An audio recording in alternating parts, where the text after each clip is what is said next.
Ayah mertuaku memanggilku, sampah jalanan, saat makan malam. Jadi aku membatalkan. Aku masih ingat jelas malam itu. Meja makan dipenuhi hidangan hangat, tawa kecil dari cucu-cucu, dan aroma masakan yang seharusnya menghadirkan kehangatan keluarga. Tapi, semua berubah hanya dengan satu kalimat. Saat aku mencoba menyajikan sup ke mangkuk ayah mertuaku, dia menatapku tajam. Sorot matanya penuh dengan penghinaan, seakan aku hanyalah orang asing yang tak pantas duduk di sana. Kemudian, di depan semua orang, dengan suara lantang yang menusuk, dia berkata, "Kau ini hanyalah sampah jalanan." Dunia seakan berhenti. Sendok di tanganku gemetar, sementara tawa di meja berubah menjadi keheningan menegangkan. Semua mata tertuju padaku, menunggu reaksiku. Hatiku hancur. Aku ingin membalas, ingin menjerit, tapi lidahku keluh. Aku hanya menunduk, merasakan panasnya wajahku karena malu yang teramat dalam. Istriku duduk di sebelahku, terdiam. Dia menatapku dengan mata penuh kebingungan, seakan tak percaya apa yang baru saja terjadi. Tapi bibirnya tetap terkunci. Tak ada satu kata pun keluar untuk membelaku. Aku merasa sendirian. Seolah-olah aku hanyalah tamu tak diinginkan dalam keluarga ini, meski aku sudah mengorbankan segalanya demi mereka. Aku mencoba menarik napas panjang, menenangkan diri, tapi kata-kata itu terus terngiang di telingaku. Sampah jalanan. Bagaimana mungkin seorang ayah mertua bisa begitu kejam pada menantunya? Aku tidak tumbuh besar di keluarga kaya. Aku tahu apa artinya bekerja keras, menahan lapar, dan berjuang demi masa depan. Tapi apakah itu alasan baginya untuk merendahkanku di depan semua orang? Setiap gigitan makanan setelah itu terasa seperti racun. Aku duduk dengan tubuh kaku, pura-pura kuat, padahal hatiku sudah retak. Anak-anak di meja tampak bingung. Mereka tidak mengerti, tapi mereka bisa merasakan ketegangan. Matanya menatapku, penuh tanya. Dan aku merasa lebih gagal lagi sebagai ayah. Aku menatap istriku, berharap dia akan berdiri untukku. Tapi yang kutemukan hanyalah wajah cemas yang memilih diam. Diamnya adalah pengkhianatan yang lebih menyakitkan daripada kata-kata ayah mertuaku. Malam itu seharusnya jadi makan malam keluarga yang damai. Tapi justru berubah menjadi panggung penghinaan. Sebuah drama keluarga yang bahkan aku sendiri tak pernah bayangkan akan aku alami. Aku tahu, jika aku tetap diam, mereka akan terus menginjakku. Tapi jika aku melawan, aku akan menjadi orang jahat dalam cerita mereka. Jadi aku harus memilih, harga diriku atau keutuhan keluarga ini, dan disitulah aku mengambil keputusan. Keputusan yang akan mengubah segalanya. Aku menaruh sendok ke atas meja, berdiri dengan tenang, lalu menatap semua orang satu persatu. Aku membatalkan segalanya, kataku pelan tapi tegas. Kalimat itu membuat semua orang di meja terkejut. Ayah mertuaku menaikkan alis, seakan menantang. Membatalkan apa? Kau bahkan tak punya apa-apa untuk dibatalkan, katanya sambil tertawa sinis. Tawa itu menusukku lebih dalam daripada hinaannya. Tapi aku tidak goyah. Aku tahu, malam itu harus menjadi titik balik dalam hidupku. Aku tidak akan lagi membiarkan diriku dipermalukan seperti ini. Tidak di depan anak-anakku, tidak di depan orang-orang yang seharusnya menghargai aku. Aku menghela napas, menahan air mata yang hampir jatuh, lalu berkata dengan suara mantap, "Aku membatalkan semua pengorbananku untuk kalian. Mulai malam ini, aku tidak akan lagi jadi bagian dari permainan ini." Ruangan hening. Semua orang membeku. Dan saat itu, aku tahu aku sudah melemparkan bom ke dalam keluarga ini. Aku bisa melihat wajah-wajah kaget di sekeliling meja. Mereka tidak menyangka aku berani mengucapkan kata-kata itu, seakan aku baru saja menyalakan api di tengah hutan kering. Ayah mertuaku menatapku dengan tatapan penuh amarah. Urat di lehernya menegang, tapi bibirnya tersenyum miring, seolah aku hanyalah badut yang sedang berusaha keras mencari perhatian. "Apa maksudmu? Hah?" Suaranya bergema di ruangan itu. Suara yang membuat jantungku berdegup lebih kencang, tapi aku menolak untuk mundur. Aku menatap matanya langsung, sesuatu yang jarang sekali aku lakukan sebelumnya. Maksudku, aku tidak akan lagi mengorbankan hidupku hanya untuk menerima penghinaan, jawabku tegas. Anak-anakku menatapku dengan mata membesar, bingung dengan apa yang sedang terjadi. Mereka tahu ini bukan sekadar pertengkaran biasa, tapi mereka masih terlalu kecil untuk memahami kedalaman luka ini.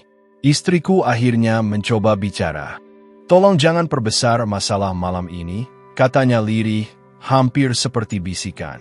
Tapi kata-kata itu justru membuatku semakin merasa ditinggalkan. Bagiku, diamnya dia selama ini sudah cukup menyakitkan. Tapi sekarang, saat dia memintaku untuk meredam emosi, itu seperti belati yang menusuk jantungku lebih dalam. "Aku sudah cukup diam selama bertahun-tahun," aku menjawab. Dan lihat kemana diam itu membawaku. Ke posisi ini, dihina, diremehkan, dianggap tak ada artinya. Ayah mertuaku tertawa lagi, kali ini lebih keras. "Kau pikir kami butuhmu? Kau pikir tanpa kau, keluarga ini akan runtuh?" katanya dengan nada penuh penghinaan. Aku bisa merasakan panas di wajahku. Tapi anehnya, di tengah amarah itu, ada semacam kelegaan. Aku akhirnya mengucapkan hal-hal yang selama ini terkubur dalam dadaku. "Kalian tidak tahu apa yang sudah aku tanggung," kataku. "Kalian tidak tahu rahasia yang aku simpan, hanya demi menjaga nama baik keluarga ini." Kalimat itu membuat semua orang terdiam. Aku bisa melihat rasa penasaran sekaligus ketakutan di mata mereka. Karena mereka tahu, setiap keluarga punya rahasia. Dan rahasia itu bisa menghancurkan segalanya bila terbongkar. Ibu mertuaku akhirnya bersuara, dengan suara gemetar. "Apa maksudmu dengan rahasia?" tanyanya. Aku menoleh ke arahnya, lalu menarik napas panjang. "Kalian semua pura-pura tidak tahu, padahal kalian hidup di atas kebohongan yang selama ini aku tutupi." Wajah ayah mertuaku berubah pucat. Sekilas aku melihat keraguan di matanya, sesuatu yang jarang sekali dia tunjukkan. "Apa kau ingin merusak keluarga ini?" tanyanya dengan nada menekan. Aku tersenyum miris. "Aku tidak merusak apapun. Keluarga ini sudah rusak sejak lama. Aku hanya mengungkapkannya." Anak sulungku mulai menangis, merasakan tegangnya suasana. Aku ingin menenangkannya, tapi aku tahu sekarang bukan saatnya melemah. Rahasia keluarga ini, aku melanjutkan, lebih kotor daripada kata-kata, sampah jalanan yang kau ucapkan padaku. Ayah mertuaku mengetuk meja dengan keras, membuat gelas-gelas bergetar. "Berhenti bicara omong kosong," teriaknya. Tapi aku tidak berhenti. Aku tahu, semakin dia berusaha menghentikanku, semakin aku harus terus berbicara. "Pengkhianatan keluarga ini bukan hanya terhadapku," kataku dingin. "Ada pengkhianatan darah sendiri yang kalian sembunyikan selama bertahun-tahun." Suasana meja makan itu kini berubah mencekam. Tidak ada lagi aroma makanan, tidak ada lagi rasa kebersamaan. Yang tersisa hanyalah ketegangan dan ketakutan. Aku menatap semua orang satu persatu. "Kalian ingin tahu? Kalian berhak tahu. Malam ini, aku akan membuka semuanya." Istriku terisak, mencoba menghentikanku.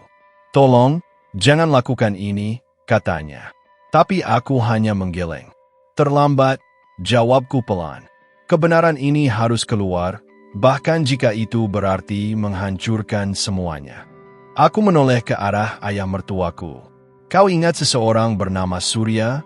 tanyaku dengan nada datar. Wajahnya langsung berubah.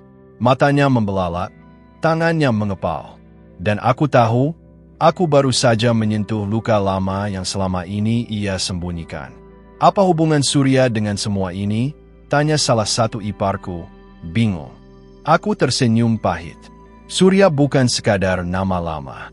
Surya adalah aib keluarga ini. Surya adalah rahasia gelap yang kalian kubur dalam-dalam." Suasana meja semakin mencekam. Semua orang menunggu penjelasanku, Tapi ayah mertuaku terlihat panik, seakan ingin menghentikanku dengan segala cara.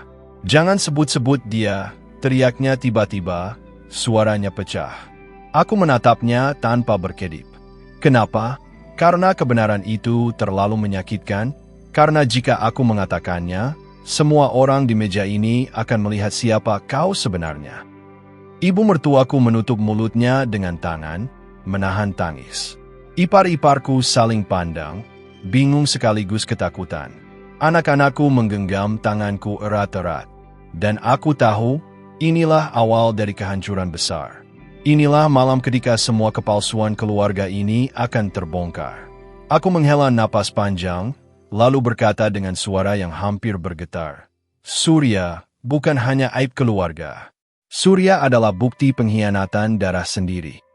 Semua orang terdiam. Dan di balik keheningan itu, aku bisa mendengar suara jantungku sendiri berdegup keras, menunggu reaksi berikutnya. Ayah mertuaku berdiri, kursinya jatuh ke lantai. "Beraninya kau," katanya dengan wajah merah padam. Aku tetap duduk, tenang, meski hatiku kacau. "Aku tidak takut lagi," jawabku. "Karena malam ini, aku tidak hanya melawanmu. Aku melawan semua kebohongan yang kalian paksakan padaku." Iparku mencoba menenangkan situasi, tapi sudah terlambat. Kata-kataku sudah membuka luka lama. Luka yang selama ini disembunyikan di balik senyum palsu dan doa-doa meja makan. "Aku tahu siapa Surya sebenarnya," kataku pelan. "Dan aku tahu apa yang kau lakukan padanya." Suasana semakin mencekam. Semua orang membeku, menunggu kalimat selanjutnya yang bisa mengubah hidup mereka selamanya. Aku menarik napas sekali lagi, lalu menatap mereka semua. Kebenaran ini akan menghancurkan keluarga ini. Tapi biarlah, karena keluarga ini sudah hancur sejak lama. Hanya saja kalian terlalu pengecut untuk mengakuinya. Aku bisa melihat wajah pucat ayah mertuaku ketika nama Surya kembali kuucapkan. Tangannya gemetar, matanya liar, seolah-olah aku baru saja menyeretnya kembali ke masa lalu yang ingin ia lupakan. Semua orang di meja itu menahan napas. Mereka tidak tahu siapa Surya, tapi reaksi ayah mertuaku sudah cukup untuk membuat mereka sadar bahwa ada sesuatu yang sangat besar disembunyikan. Aku mencondongkan tubuh, menatap langsung ke matanya. "Kau pikir aku tidak tahu? Kau pikir aku buta selama ini?" tanyaku pelan, tapi tajam. Dia terdiam. Untuk pertama kalinya, aku melihat seorang pria yang selalu merasa berkuasa itu kehilangan kata-kata. "Apa yang sebenarnya terjadi dengan Surya?" tanya iparku, suaranya bergetar. "Kenapa kau begitu ketakutan ketika namanya disebut?" Ibu mertuaku mencoba menutupinya. "Sudah, jangan bahas hal itu lagi," katanya sambil menangis. Tapi justru kalimat itu semakin memperkuat kecurigaan semua orang. Aku menatap semua wajah di meja itu. "Kalian ingin tahu? Baiklah, aku akan katakan. Surya adalah anak kandung keluarga ini." Semua orang terkejut. Suara kursi bergeser, gelas hampir terjatuh. Istriku menutup mulutnya, tidak percaya dengan apa yang baru saja kudengar dari diriku sendiri. "Tidak. Itu tidak mungkin," gumam salah satu iparku. "Kenapa kita tidak pernah tahu ada anak bernama Surya?" Aku tersenyum getir. Karena mereka menghapusnya dari sejarah keluarga. Karena keberadaan Surya dianggap sebagai aib keluarga. Ayah mertuaku meninju meja begitu keras hingga piring bergetar. "Diam," teriaknya. "Kau tidak tahu apa-apa." Aku menatapnya tanpa berkedip. Aku tahu cukup banyak. Aku tahu bahwa Surya lahir dari hubungan terlarang. Sebuah rahasia yang menghancurkan keluarga ini sejak awal. Ibu mertuaku menjerit histeris, berusaha menutup telinganya. "Berhenti! Jangan ungkapkan itu di depan anak-anak." Tapi sudah terlambat. Kata-kata itu telah keluar, dan tidak ada jalan untuk menariknya kembali. Istriku menatap ayahnya dengan air mata mengalir. "Ayah, apakah itu benar?" tanyanya dengan suara patah. Ayah mertuaku tidak menjawab. Dia hanya berdiri, Tubuhnya gemetar, wajahnya memerah menahan amarah dan rasa malu. Aku melanjutkan, meski hatiku berdegup kencang. Kau menyembunyikan Surya, kau mengorbankannya, hanya demi menjaga nama baikmu di mata orang lain. Salah satu iparku berdiri, menunjukku dengan wajah penuh tuduhan. Dari mana kau tahu semua ini? Apa buktinya? Aku mengeluarkan sebuah amplop dari dalam jaketku. Ini buktinya. Surat-surat lama, catatan yang menunjukkan siapa Surya sebenarnya. Mereka semua membelalak. Istriku menatap amplop itu dengan campuran rasa takut dan penasaran. "Kenapa kau menyimpannya selama ini?" tanyanya pelan. Aku menatapnya dengan mata berkaca-kaca. Karena aku tahu suatu hari kebenaran harus terungkap. Dan malam ini adalah saatnya. Ayah mertuaku berusaha merebut amplop itu dari tanganku, tapi aku lebih cepat.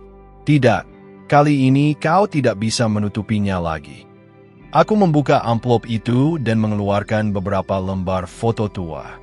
Foto seorang anak laki-laki dengan senyum polos, berdiri di depan rumah lama keluarga ini. "Ini Surya," kataku. "Anak yang kalian buang. Anak yang kalian hapus seakan-akan dia tidak pernah ada." Suasana meja menjadi semakin mencekam. Semua orang menatap foto itu dengan mata berkaca-kaca, tidak percaya dengan apa yang mereka lihat. "Kenapa? Kenapa dia disembunyikan?" tanya salah satu iparku dengan suara parau. Aku menarik napas panjang. Karena Surya adalah hasil dari cinta yang berakhir tragis. Karena dia lahir dari pengkhianatan yang tidak bisa kalian terima. Ibu mertuaku menangis keras, sementara ayah mertuaku menundukkan kepala. Wajahnya penuh rasa bersalah bercampur amarah. "Surya adalah saudara kalian?"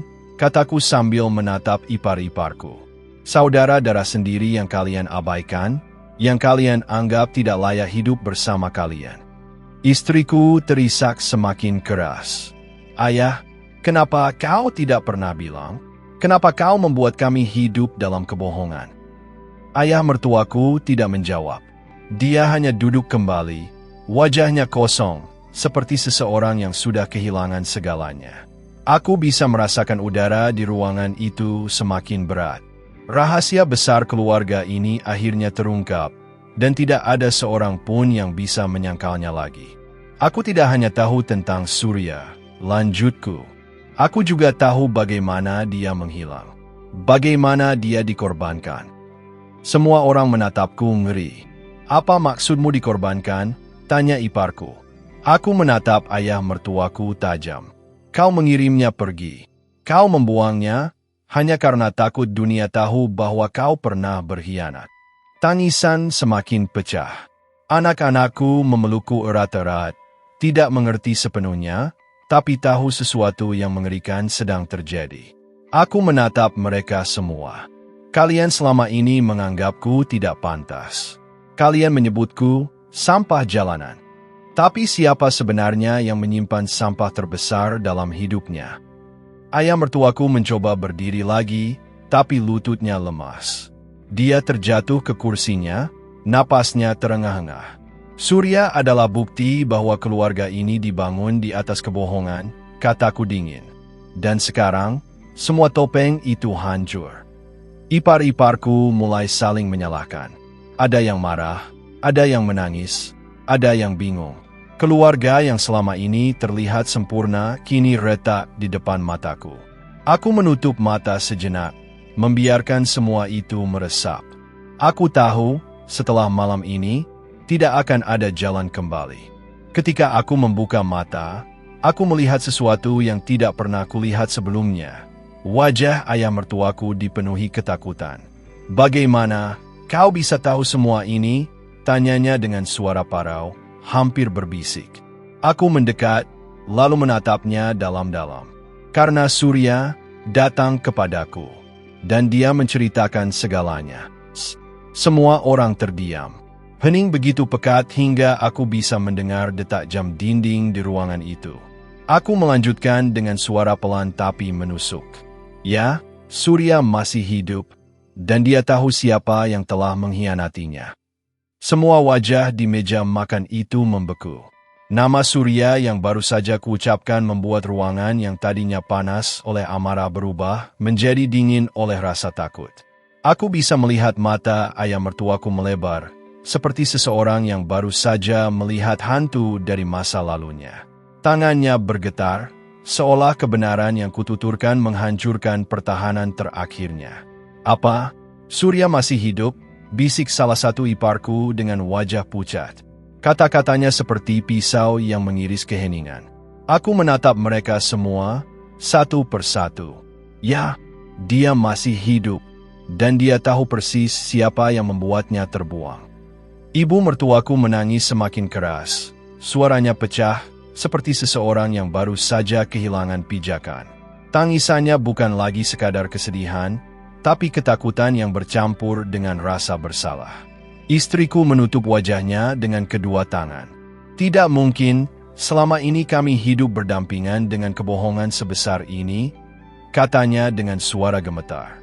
Aku mencondongkan tubuh, menatap lurus ke arah ayah mertuaku. "Kau bisa menyebutku sampah jalanan. Tapi aku lebih memilih jadi sampah daripada menjadi pria yang membuang darah dagingnya sendiri." Ayah mertuaku akhirnya menunduk, wajahnya pucat pasi. Untuk pertama kalinya, dia tidak membalas. Diamnya adalah pengakuan yang jauh lebih menyakitkan daripada kata-kata. "Aku sudah bertemu Surya," kataku lagi, "dan dia ingin kebenaran ini keluar. Malam ini, aku hanya menjadi suaranya."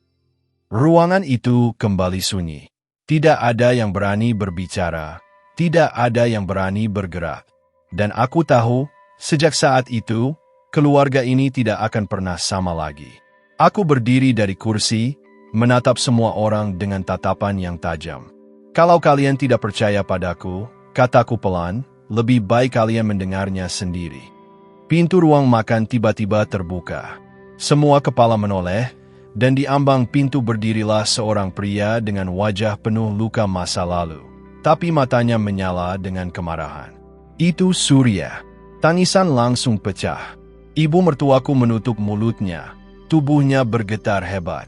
Ipar-iparku mundur beberapa langkah, seakan mereka melihat sesuatu yang mustahil. Ayah mertuaku terpaku. Wajahnya memucat, lalu berubah merah. "Tidak mungkin," katanya dengan suara serak. Surya melangkah masuk perlahan, setiap langkahnya terdengar seperti dentuman keras di lantai. "Aku kembali, Ayah," katanya dengan nada dingin. Ruangan itu seakan runtuh. Tidak ada lagi yang bisa menutupi kebenaran. Sosok yang selama ini dianggap hilang, kini hadir di depan mereka semua. "Aku dibuang seperti sampah," lanjut Surya. "Tapi aku tidak mati. Aku tumbuh dengan luka, dengan kebencian, dengan dendam. Dan malam ini, aku datang untuk mengambil kembali semua yang dirampas dariku." Ayah mertuaku berusaha bicara, tapi suaranya terputus-putus. "Surya, aku hanya..." "Diam," teriak Surya, suaranya mengguncang ruangan. "Kau tidak berhak memanggilku anak. Kau sudah mengkhianatiku sejak hari pertama." Ibu mertuaku menangis semakin keras. "Surya, tolong, kami tidak punya pilihan saat itu." "Tidak punya pilihan." Surya menatapnya dengan mata merah. "Kalian selalu punya pilihan. Tapi kalian memilih untuk membuangku, menghapusku, demi menutupi aib keluarga ini." Aku berdiri di samping Surya, menatap semua orang. Kebenaran sudah keluar. Tidak ada lagi kepalsuan. Keluarga ini dibangun di atas kebohongan, dan sekarang semua topeng itu hancur. Ipar-iparku saling tuduh. Ada yang menangis, ada yang berteriak, ada yang mencoba membela ayah mereka. Tapi suasana sudah di luar kendali. Surya menatap adik-adiknya dengan mata berair. "Kalian adalah darahku, tapi kalian bahkan tidak tahu aku ada. Bagaimana aku bisa memaafkan itu?" Istriku menatap Surya, air mata jatuh di pipinya. "Kami tidak tahu, Surya. Kami benar-benar tidak tahu. Maafkan kami." Surya menunduk, terdiam beberapa saat. Lalu ia mengangkat wajahnya lagi. Maaf, kata itu tidak cukup untuk menghapus luka bertahun-tahun. Ayah mertuaku akhirnya berteriak, aku melakukan itu demi melindungi keluarga ini. Surya mendekat, jaraknya hanya beberapa langkah darinya. Tidak, ayah. Kau melakukannya demi melindungi egomu. Demi menjaga nama baikmu di mata orang lain, kau mengorbankan anakmu sendiri. Ruangan hening. Semua orang terdiam, menelan pahitnya kebenaran yang tak lagi bisa ditolak. Surya menarik napas panjang. Malam ini bukan hanya tentang dendamku. Malam ini adalah tentang akhir dari kebohongan kalian. Aku menatap mereka semua dan berkata, mulai malam ini, keluarga ini tidak akan pernah sama lagi. Apapun yang tersisa, hanyalah puing-puing dari kebohongan yang kalian bangun. Surya berbalik, menatapku sejenak, lalu berjalan keluar dari rumah itu. Aku mengikutinya, meninggalkan keluarga yang kini tercerai-berai dalam tangis, amarah, dan penyesalan. Di belakang kami, terdengar suara pecahnya gelas, jeritan, dan tangisan. Malam itu benar-benar menjadi akhir dari segalanya. Dan aku tahu, kisah ini tidak akan pernah dilupakan. Karena malam itu, bukan hanya rahasia yang terungkap, tapi juga runtuhnya sebuah keluarga yang selama ini berpura-pura sempurna. Itulah harga dari kebohongan, pengkhianatan, dan cinta yang berakhir tragis. Terima kasih sudah mendengarkan kisah penuh emosi dan rahasia keluarga ini sampai akhir. Jika kalian suka dengan cerita ini, jangan lupa untuk tinggalkan like dan tulis komentar kalian di bawah, karena setiap pendapat kalian sangat berarti bagi kami. Jangan lupa juga untuk bergabung dengan channel ini dengan cara menekan tombol subscribe dan aktifkan lonceng notifikasinya, agar kalian tidak ketinggalan cerita drama keluarga lainnya yang lebih mengejutkan dan penuh intrik. Sampai jumpa di kisah berikutnya.